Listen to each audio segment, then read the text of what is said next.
Hello everyone, আসসালামু আলাইকুম। Learning club with রাকিবের পক্ষ থেকে আজকে আলোচনা করব পার্ট 1-এ অনার্স ফার্স্ট ইয়ার।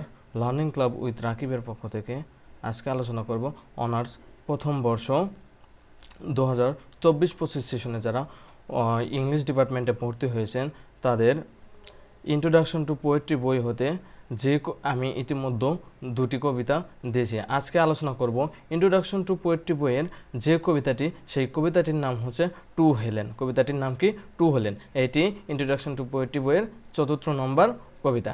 কবিতাটির writer written by Edgar Allan Poe. কি?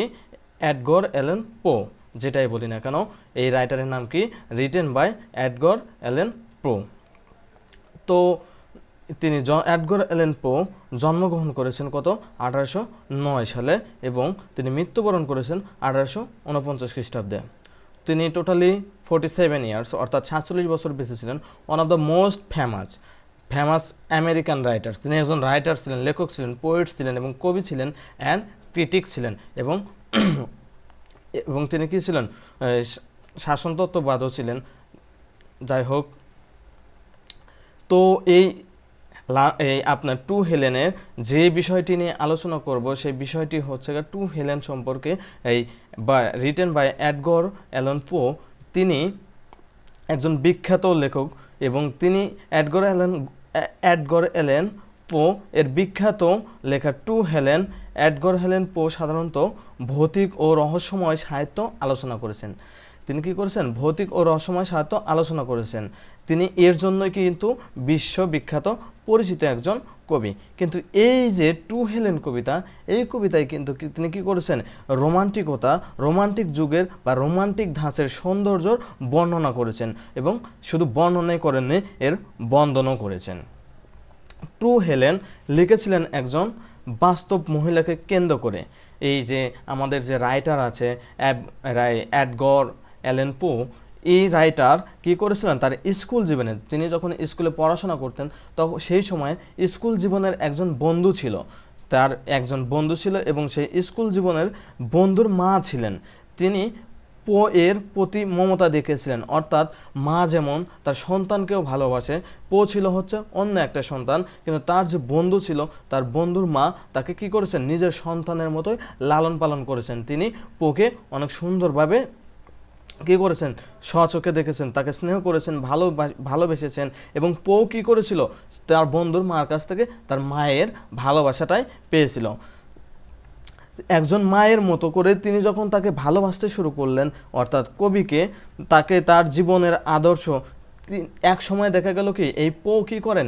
আপনার হচ্ছে ওই মহিলাটাকে, অর্থাৎ তার বন্ধুর মাকে আপনার হচ্ছে একজন আদর্শ নারী হিসেবে আখ্যায়িত বা তুলনা করে থাকেন। একজন আদর্শ নারীর প্রতীক মনে করেছিলেন তিনি তাকে। পো তাকে নিয়ে লেখা এই কবিতা টু হেলেন। আর এই হেলেন সম্পর্কেও আমরা কি করব? ইতিমধ্যে কি করব? আমরা কবিতার ভিতরে জানবো। তো যাই হোক, আমি প্রথমে সরি বলে নিচ্ছি, কারণ হচ্ছে যেহেতু কবিতা শুরু করার আগে আমি এতগুলো কথা বলে নিলাম। সো মোস্ট ইম্পর্টেন্ট এই কথাগুলো ছিল কি? Most important. আমরা যে কবিতাটা পড়বো, কবিতা পড়ার আগে কিন্তু আমাদের কি কবিতার ব্যাকগ্রাউন্ড সম্পর্কে বা ওয়াল ডিটেলস সম্পর্কে, কবির ব্যাকগ্রাউন্ড সম্পর্কে এগুলো আমাদের জানতে হয়। তো কবিতাটি এখন আমরা শুরু করতে যাচ্ছি। সো ফার্স্ট অফ অল আলোচনা করব স্ট্যাঞ্জা 1। কি? স্ট্যাঞ্জা 1। স্ট্যাঞ্জা 1-এর first line, Helen the beauty is to me. Helen তোমার সৌন্দর্য আমার কাছে। কি বলেছো কবি? Helen the beauty is to me. Helen তোমার সৌন্দর্য আমার কাছে। Like those Nicean breaks of yore. সেই প্রাচীন নিকের নৌযান ও নৌকার মতো। অর্থাৎ সেই প্রাচীনকালে কবি কী করেছে? নিকোর, অর্থাৎ বড় বড় নদীতে কী করতো? সমুদ্রতে নৌকা চলতো, বড় বড় জাহাজ চলতো, সেই জাহাজের সঙ্গে কী করেছেন? তুলনা করেছেন কাকে? হেলেনকে। The gently over perfumed sea, যা মধুর সুবাসে ভরা সমুদ্রে ধীরে ভেসে যেত। অর্থাৎ জাহাজগুলো কী করতো? ধীরে ধীরে ভেসে যেতে থাকলো। দ্য ওরিওয়ে ওয়ান্ডার বোর, আর ক্লান্ত পথভ্রষ্ট ভ্রমণকারীকে বয়ে নিয়ে যেত।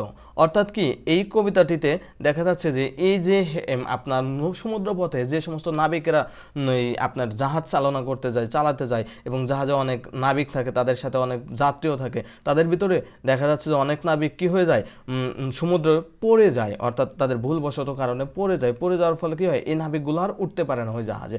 পরবর্তীতে কি করা হয়, পরবর্তীতে একটা জাহাজের মাধ্যমে তাদেরকে কি করা হয়, উদ্ধার করা হয়। তো সেই কথা এখানে বলছে, দ্য ওরি ওয়ে অন ওয়ান্ডার্ড বোর্ড, আর ক্লান্ত পথভ্রষ্ট ভ্রমণকারীকে বয়ে নিয়ে যেত। অর্থাৎ ওই যে তারা কি করেছে, এতটাই ক্লান্ত হয়েছে, তাদেরকে তীরে নিয়ে যেত। অর্থাৎ তারপরে বলেছে টু হিজ ওন নেটিভ শোর, তার নিজস্ব জন্মভূমির তীরে। দেখেন কি বলেছে, তার নিজস্ব জন্মভূমির তীরে।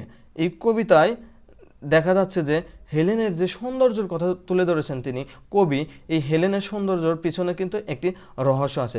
কারণ দেখা যাচ্ছে যে অনেক কবি, ওই সময়কার কবিরা কী করেছিলেন, বা ওই সময়ের লোকেরা কী করতো, হেলেনকে এতটাই সৌন্দর্যময় একটা নারী ভাবতো। আসলে হেলেন কী ছিল, অনেক সৌন্দর্যময় একজন নারী ছিল। তাদের যে সারাদিনের ক্লান্তি, এই যে অবসান, তারা নদীর পথে এই যে ভ্রমণ করে আসার পরে কী হলো, তাদের যে একটা ক্লান্তি ছিল, তারা কিন্তু এই ক্লান্তিময় শরীর না, যখন হেলেনকে দেখতে পেলো, হেলেনের সৌন্দর্য উপভোগ করলো, তখন তারা কি করে, তারা কিন্তু সমস্ত ক্লান্তি অবসান সব কিছু ভুলে যায়। এবং তারপরে কি করে, তারা ওই যে নদীতে যারা পড়েছিল, অর্থাৎ এই সাগরে যারা পড়েছিল, তাদেরকে কি করে, এই আপনার হচ্ছে জাহাজে করে তীরে নিয়ে আসা হয়। টু হিজ ওন নেটিভ শোর, তার নিজস্ব জন্মভূমির তীরে। আর এই কবিতাটির মনে রাখবেন রাইম স্কিম কিন্তু আমি এখানে দিয়ে দিচ্ছি, on his the beauty is to me yore আর সি, মি আর সি এর সঙ্গে মিলে গেছে। দেখেন এই জন্য এটার কি রাইম স্কিম কি দিয়েছি আমি, এ বি এবং লাস্টে রয়েছে আমার কি, দেখেন টু শোর on native, to his on native শোর, তার নিজস্ব জন্মভূমির তীরে। এই জন্য এটা রাইম স্কিম কি, এই দেখেন এখানে কিন্তু আমাদের মিলে গেছে, এই যে ইয়োরের সাথে কিন্তু শোর, এই জন্য এটার ফার্স্ট স্ট্যান্ডার রাইম স্কিম হচ্ছে এ বি। তো যাই হোক, রাইম স্কিমের সঙ্গে আরও একটি সুবিধার্থে সেটি হচ্ছে কি, এই কবিতার যে লাইন বাই লাইন রয়েছে, প্রত্যেকটা লাইনের কি রয়েছে, ওয়ার্ড মিনিং রয়েছে, অর্থাৎ শব্দ অর্থ রয়েছে। স্ট্যান্ডা ওয়ানের সকল শব্দ অর্থ আপনারা কি করতে পারবেন, এখানে সুন্দর করে পড়ে নিতে পারবেন। আশা করি এই স্ট্যান্ডা বাই স্ট্যান্ডা এবং আপনারা যদি ওয়ার্ড মিনিংগুলো পড়তে থাকেন, আশা করি এই কবিতায় আপনাদের আর কোনো সমস্যা থাকবে না। তো আমি এখন আলোচনা শুরু করতে যাব স্ট্যান্ডা 2। স্ট্যান্ডা 2-এতে আমি আলোচনা করব on desperate seas long wont to roam. দেখেন কি বলেছে, on desperate seas long wont to roam, অসহায় সমুদ্রে বহুদিন ঘুরে বেড়ানোর শেষে। অর্থাৎ কি করেছে, এই যে সমুদ্র, আসলে সমুদ্র পথ কিন্তু আসলে অসহায়। দেখেন আমরা যদি কেউ সমুদ্র বা নদীতেই পড়ে যাই, সাধারণ নদীতে পড়ে গেলে কিন্তু আমাদের আর কি থাকে না, কুল পায় না, আমরা কোথায় যাব। সেখানে কি on desperate seas long wont to roam, অসহায় সমুদ্রে বহুদিন ঘুরে বেড়ানোর শেষে। দ্য হ্যান্সিথ, কি বলেছে, দ্য হ্যান্সিথ হেয়ার দ্য ক্লাসিক ফেস। অর্থাৎ হ্যান্সিথ বলতে আমরা গ্রামে যারা বসবাস করি বা শহরে যারা থাকি, তারা সবাই কিন্তু জানে এই আপনার হচ্ছে হ্যান্সিথ বলতে কি বলছে, তোমার হ্যান্সিত ফুলের মতো চুল, তোমার শাস্ত্রীয় মুখ। অর্থাৎ কবি এখানে বুঝিয়েছেন এই যে হায়ানসিদ এটা মানে আপনার হচ্ছে আমরা যে এই যে সমুদ্র বা নদীতে যে কলমি ফুলগুলো দেখতে পাই, কচুরির ফুলগুলো যে দেখতে পাই, আসলে দেখবেন কচুরির ফুলগুলো কিন্তু আবশ্যিক যখন বড় হয়ে যায় তখন কিন্তু নীল দেখায়। তো ওই হেলেনের চুলগুলো ছিল কি অত্যন্ত সুন্দর, হ্যান্সিড ফুলের মতো চুল ছিল, অর্থাৎ নীল রঙের চুল ছিল। এবং দ্য ক্লাসিক ফেস, তোমার শাস্ত্রের মুখ, অর্থাৎ মুখটা এতই সৌন্দর্য ছিল, যে মুখটা দেখলে কি হয়ে যেত, তাদের সৌন্দর্য, তারা কি হয়ে যেত, আনন্দ উৎফুল্লিত হয়ে যেত। দ্য নিনাদ কি বলেছে, দেখেন the naiad airs have brought me home, কি বলেছে দেখেন, the naiad airs have brought me home, তোমার অপ্সরীর মতো স্নিগ্ধ ভঙ্গিমা আমায় ফিরিয়ে এনেছে। কি বলেছে দেখেন, অপ্সরীর মতো, এটাকে একটা ফুলের সঙ্গে তুলনা করেছে, অপ্সরী ফুলের মতো স্নিগ্ধ ভঙ্গিমা, তোমার যে চাল আচার আচরণ এটাকে বুঝেছে ভঙ্গিমা, আমায় ফিরিয়ে এনেছে কোথায়। তারপরে আমি পরের লাইনটি দেখেন, to the glory that was grace, সেই গৌরবময় গ্রিসে। অর্থাৎ ফার্স্ট লাইনে কিন্তু আমাদের বলেছিল কি রোমের কথা, তারপরে আমরা কি করলাম আবার আসলাম, আমরা কিন্তু অলরেডি চতুর্থ লাইনে এসে পাইলাম কি দ্বিতীয় স্ট্যান্ডার চতুর্থ লাইনে পেলাম গ্রিস। এটা রোম এবং গ্রিস এই দুটা কি ছিল রাজ্য ছিল। এখানে কি বলছে the to Glory that was Greece, সেই গৌরবময় গ্রিসে, সেই কথায় গৌরবময় গ্রিসে, যেখানে গ্রিসকে নিয়ে কী করতো মানুষ সৌন্দর্য বা উপভোগ করতো। And the grandeur that was Rome, কি বলেছে and the grandeur that was Rome, আর সেই মহিমাময় রোমে, অর্থাৎ এখানে গ্রিস এবং রোমের কথা বলেছে। এইখানে বোঝাচ্ছে যে কবি যে ছিল আর কি, এই গল্পের যে নায়িকা ছিল অসহায় সমুদ্রে বহুদিন ধরে ঘুরে বেড়ানোর শেষে তারা কি করে নীরে ফিরে আসে, অর্থাৎ কিনারায় ফিরে আসে, এবং ফিরে এসে দেখে যে এই আপনার হেলেনের চুলগুলো এতই সুন্দর যে কলমি ফুলের সঙ্গে কচুরিপানা ফুলের সঙ্গে তুলনা করেছে, এবং তার সেই গৌরবময় গ্রীষ্মে এবং তার আরও সেই মহিমাময় রোমে, অর্থাৎ রোমের সৌন্দর্যের কথা এখানে তুলে। কবিতাটির রাইম স্কিম স্ট্যান্জা 2-তে রাইম স্কিম হচ্ছে A B A B B. আমি ইতিমধ্যে এর আগের প্রথম স্ট্যান্জায় বুঝিয়ে দিয়েছি রাইম স্কিম কীভাবে আপনাদের ধরতে হবে। তো স্ট্যান্জা 2-এ সকল শব্দ অর্থ, অর্থাৎ প্রত্যেকটা লাইন বাই লাইনের যে ওয়ার্ড মিনিং রয়েছে, প্রত্যেকটা ওয়ার্ড রয়েছে, প্রত্যেকটা ওয়ার্ডের কী রয়েছে আপনার ওয়ার্ড মিনিং দেওয়া আছে। আশা করি আপনারা এগুলো পড়ে নেবেন। তো এখন আমি যাচ্ছি স্ট্যান্জা 3-তে আলোচনা করব। আমাদের স্ট্যান্জা 3-তে আলোচনা করব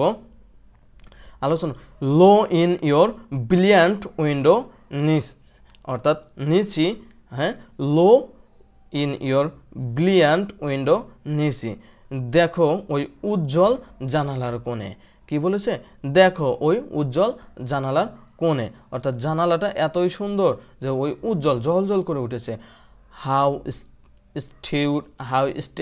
stayed like I see the stand, how statue like I see the stand, আমি তোমায় দেখি মূর্তির মতো দাঁড়িয়ে।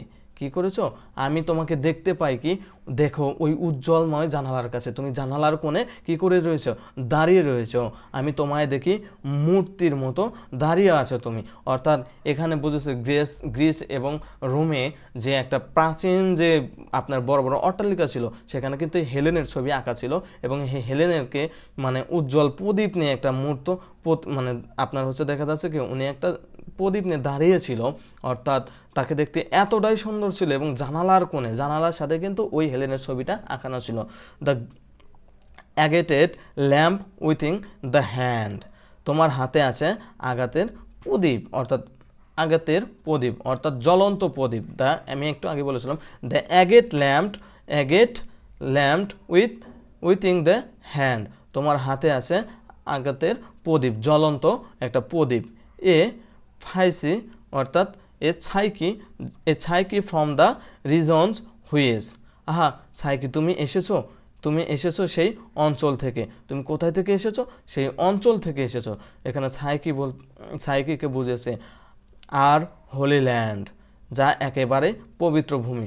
অর্থাৎ এই হেলেনের কথা বলেছে যে কবিতায়, এই হেলেন কোথায় থেকে এসেছে ছাইকি থেকে এসেছে, আর সেই অঞ্চল থেকে এসেছে, আর তাদের যে অঞ্চলটা ছিল সেই ছাইকি অঞ্চলটা যা একেবারেই পবিত্র ভূমি, যেখানে ছিল কি মানুষের ভালোবাসা এতটাই ছিল, যেখানকার মানুষ ছিল নিষ্পাপ, তারা পবিত্র ছিল, ওই অঞ্চলটাই পবিত্র ছিল। স্ট্যান্জা 3-তে রাইম স্কিম নিয়ে আলোচনা করব। ওই রাইম স্কিম কি এ বি বি এ। আপনারা রাইম স্কিমটা দেখে নেবেন আশা করি।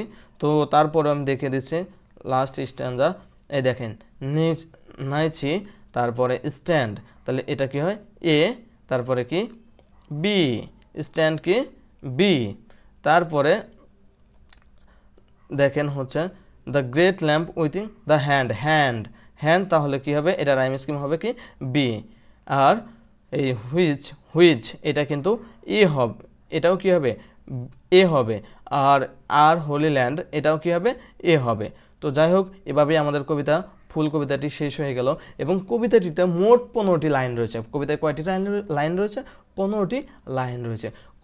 কবিতাটিতে মোট স্ট্যান্জা বা স্তবক রয়েছে 3টি, প্রতি স্ট্যান্জাতে লাইন রয়েছে 5টি করে। মনে রাখবেন এই কবিতাটিতে কিন্তু 15টি লাইন রয়েছে এবং 15টি লাইনে কিন্তু 3টা স্ট্যান্জা রয়েছে। প্রতিটি স্ট্যান্জায় একটি করে প্রতিটি স্ট্যান্জায় 5টি করে লাইন রয়েছে। কবিতাটির রাইম স্কিম হলো, ফুল রাইম স্কিম হলো stanza 1 A B A B B এবং স্ট্যান্জা 2 রাইম স্কিম হচ্ছে A B A B B, stanza 3 rhyme scheme হচ্ছে এ বি বি এ এ।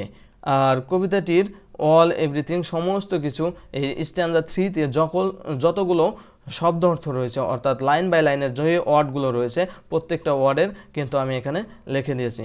তো যাই হোক, এভাবেই আজকের ক্লাসটি শেষ করে দিলাম।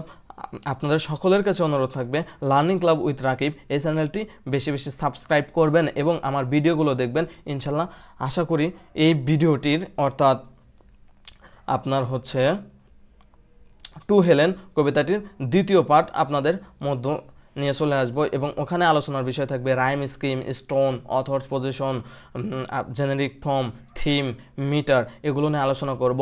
তো আমার স্ক্রিনে দেওয়া হোয়াটসঅ্যাপ নাম্বারটি আপনারা যোগাযোগ করার জন্য হোয়াটসঅ্যাপে আপনারা নক দিতে পারেন, এটি আমার কন্ট্যাক্ট নাম্বার, এখানেও আপনারা যোগাযোগ করতে পারেন। এবং ইতিমধ্যে আমরা অনলাইন এবং অফলাইনে আমাদের ব্যাচ শুরু করেছি এবং ইতিমধ্যে আমাদের ব্যাচে ভর্তি শুরু হয়ে গেছে। যদি আপনারা ব্যাচ সম্পর্কে এবং ব্যাচের ভর্তি সম্পর্কে যদি কোনো কিছু জানতে চান তাহলে আমাদের এই ডিসক্রিপশনে দেওয়া এই নাম্বারে যোগাযোগ করবেন এবং আশা করি এর নেক্সট ভিডিওটাও দেখবেন, ইনশাল্লাহ ভালো লাগবে এবং আমার চ্যানেলটি বেশি বেশি সাবস্ক্রাইব করে দেবেন এবং আপনারা সকলেই ভিডিওগুলো ভালোভাবে দেখবেন। আশা করি ভালো লাগবে এবং ভিডিও থেকে অনেক কিছুই শিখতে পারবেন। Thank you very much. আসসালামু আলাইকুম।